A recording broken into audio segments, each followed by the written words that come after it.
Hi! Welcome and welcome back to my YouTube channel, and for today's tutorial, ituturo ko sa inyo kung paano nga ba ma-recover ang ating password sa Maya or PayMaya app. But first, kindly subscribe to my channel and don't forget to hit the subscribe button and the bell to notify you for my new updates. And if you want to learn more, just keep on watching and let's start. So ayan, for today's video, gagamit tayo ng Maya or PayMaya app and make sure na updated yung application na gagamitin natin. So ayan, i-open ko na yung aking Maya application, and pagka-open, kung nakalimutan nyo yung inyong password, ang unang-una nyo lang gagawin is hanapin nyo yung forgot your password na nandito lang malapit sa may login. So kung hindi nyo alam yung inyong password, ito yung itatap ninyo. So tap natin yung forgot your password. And then after nyan dito, ilalagay natin yung ating 11-digit mobile number na nakaregister sa mismong ating account. So lagay nyo lang dito. Then after nyo may lagay yung 11-digit mobile number, itap natin yung I'm not a robot. So yun yung box dito sa side.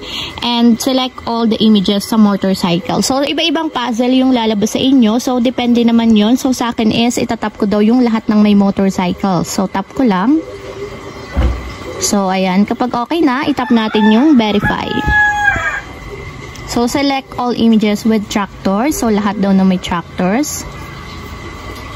So, verify lang ulit. And ito, lahat ng may mga bus. So, ayan. Kung makikita nyo, nag-check na yung I'm not a robot. So, dapat ganito yung magiging itsura niya. And then, after nyan, itatap na natin yung continue. So, ayan, sabi dito is nag-send daw sila ng instruction sa aking email na nakaregister din sa Maya account. So, i-open natin yung in-email. So, ayan, ito yung email sa akin ni Maya. And then, ganito yung lumabas. So, to reset, simply click the reset password button. So, para daw ma-reset yung ating password, itatap lang natin yung reset password now na nandito sa aking email. So, ito yung email sa akin ni Maya. And ayan, dito nalalabas yung choose a new password. So, dito sa new password, ilalagay natin kung ano yung gusto nating ipalit na password. So, magkikreate lang tayo ng sarili nating password. So, depende sa inyo. So, dapat strong password yung ipapalit ninyo.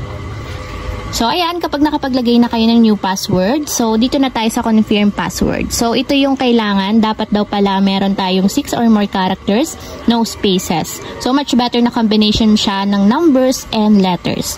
So, confirm password is i-retype lang natin dito yung ating new password para ma-confirm na yun talaga yung ating ginawang password. So, ayan, kapag okay na, nalagay nyo na yung new password and confirm password, itatap na natin yung continue. So, ayan, kung makikita nyo, password change. So, napalitan na daw ng password yung aking Maya account. So, ayun lang guys, ganun kasimple kung paano nga ba magpalit or ma-recover ang ating password sa Maya account. If you have a question, can you comment down below and don't forget to hit the subscribe button and the bell to notify you for my new updates. And thank you for watching! Living life, every day, late at night, not okay.